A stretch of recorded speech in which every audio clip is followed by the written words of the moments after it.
সুযোগ নেই। আরে রেলগাড়ির চাকা যদি গরুর গাড়ির চাকাত লাগে, মানুষ গরুর গাড়ির গরু জুড়ে দেয়, গাড়ি চলবি? হ্যাঁ, গরুর গাড়ির চাকা গরু গাড়ির লাগান লাগবি। তে মানুষ হলো কার সৃষ্টি? আল্লাহ বলেছেন মানব চলবে কোরআন দিয়ে। আমরা কোরআন দিয়ে না চাইলে ব্রিটিশের আইন দিয়ে চালাচ্ছি। হ্যাঁ, কি হলো? কি হলো? কেন এই দুরবস্থা?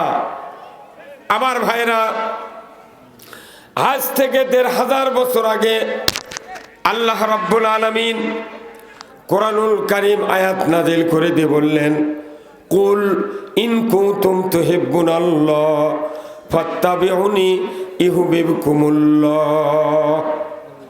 ওয়া ইয়াগফিরু লাকুম যুনুবাকুম আল্লাহু গফুরুর রহিম।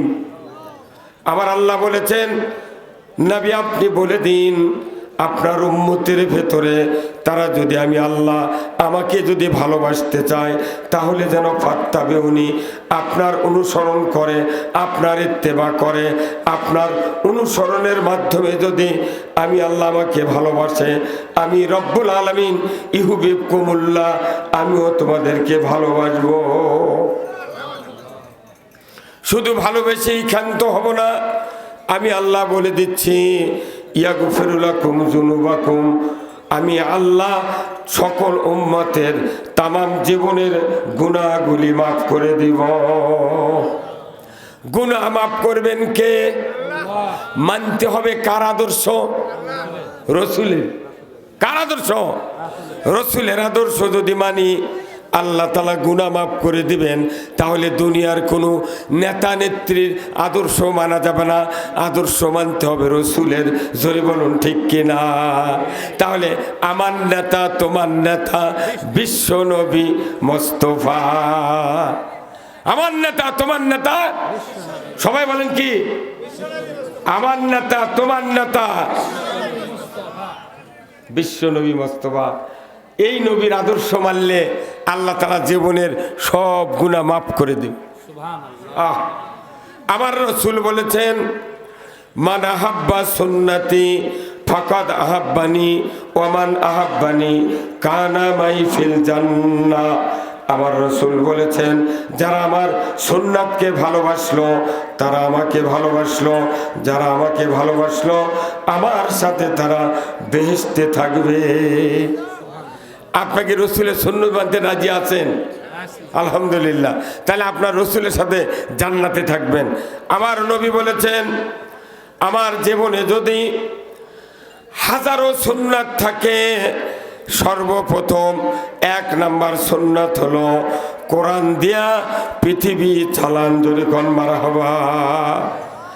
রসুলের ১ নাম্বার সুন্নাত কোরআন দিয়া পৃথিবী চলবে।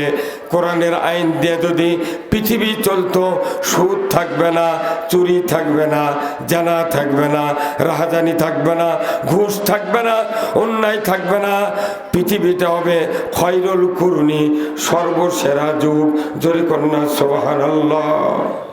আমার ভাইয়েরা, এই কোরআন আজ থেকে ১৫০০ বছর আগে আমাদেরকে জানিয়ে দিয়েছে, এই দুনিয়ার মানুষেরা আমি তোমাদেরকে জানিয়ে দিলাম, ওয়াল্লাযীনা কাফারু ওয়া কাযযাবু বিআয়াতিনা উলাইকা আসহাবুন নারি হুম ফিহা খালিদুন।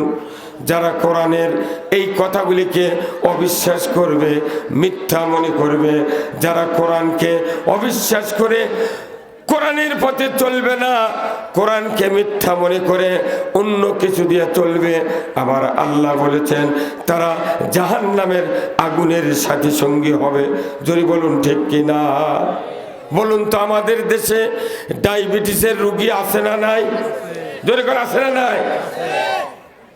ডাক্তারের কাছে যখন যায়, ডাক্তার বলে, ভাই আপনার ডায়াবেটিস 16 পয়েন্ট, আপনি সকালবেলা 3 কিলো করে হাঁটবেন, দুপুরবেলা সামান্য ভাত খাবেন, আর রাত্রে রুটি, সকালে রুটি, আর মিষ্টি কোনোদিন খাবেন না। কে বলছে? ডাক্তার। যদি আপনার স্ত্রী আজকে বলে তুমি আমার বাসায় আমার বাপের বাড়ি যাচ্ছ, তুমি একটু 4টে মিষ্টি খাও, যদি কয় যে না আমি খাবো না, আপনার ওই স্ত্রীর ভাই যদি আসে চাপে ধরে কয় দুলা ভাই 5টা খেতে হবে, ওই রাগ করে শ্বশুর বাড়িতে পলে দেবি, তাও মিষ্টি খাবে না। কথা ঠিক কিনা? ডাক্তারের কথা কি দাম দিই আমরা।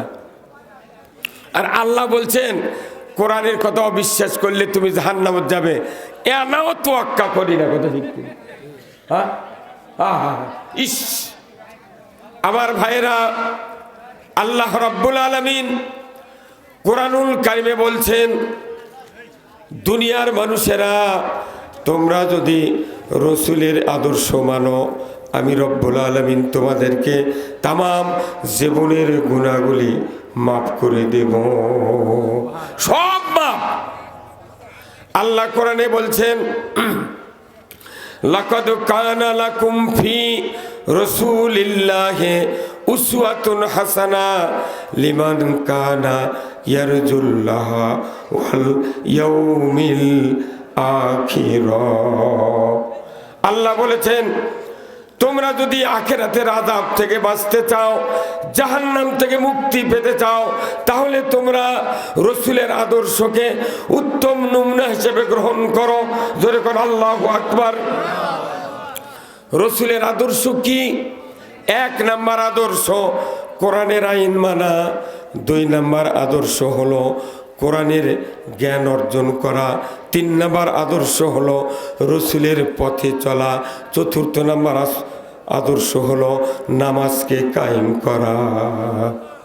নামাজ কায়েম করা। আমার দেশে বলেন তো নামাজি বেশি না বেনামাজি বেশি? সবাই বলেন কি বেশি? বেনামাজি বেশি।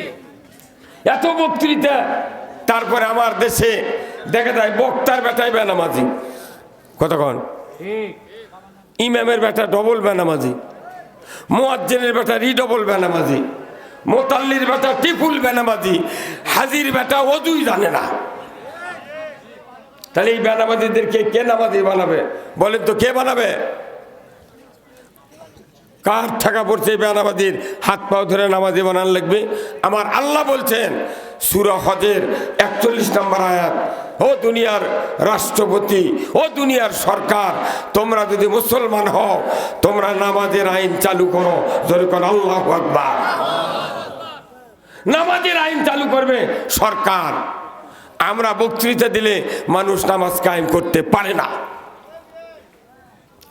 আমার আল্লাহ বলছেন আল্লাযীনা ইম্মাক্কান্নাহুম ফিল আরদ আকামুস সালাতা ওয়া আতাউয যাকাতা ওয়া আমারু বিল মারুফ ওয়া নাহাউ আনিল মুনকার ওয়া লিল্লাহি আকিবাতুল উমুর। আমার আল্লাহ বলেছেন ও পৃথিবীর মানুষেরা, তোমরা যদি মুসলমান হও, কোনো দেশের যদি সরকার হও, তুমি 4টা দফা চালু করবে। 1 নম্বর নামাজের আইন, 2 নম্বর জাকাতের আইন, 3 নম্বর ন্যায়ের আদেশ, 4 নম্বর অন্যায়ের নিষেধ। এই 4টি দফা যদি দুনিয়ার কোনো সরকার চালু করে, জমিনটা হবে জান্নাতের জমিন। জান্নাত হবে জমিন। আজকে আমরা এই 4টা দফা কায়েম করতে যে ব্যবস্থার দরকার, আমার দেশে নয় তামাম পৃথিবীতে এই ব্যবস্থা নাই। যার কারণে আজকে আমাদের বক্তৃতা দিয়েও সমাজে নামাজি হচ্ছে না। জোরে বলুন ঠিক কিনা?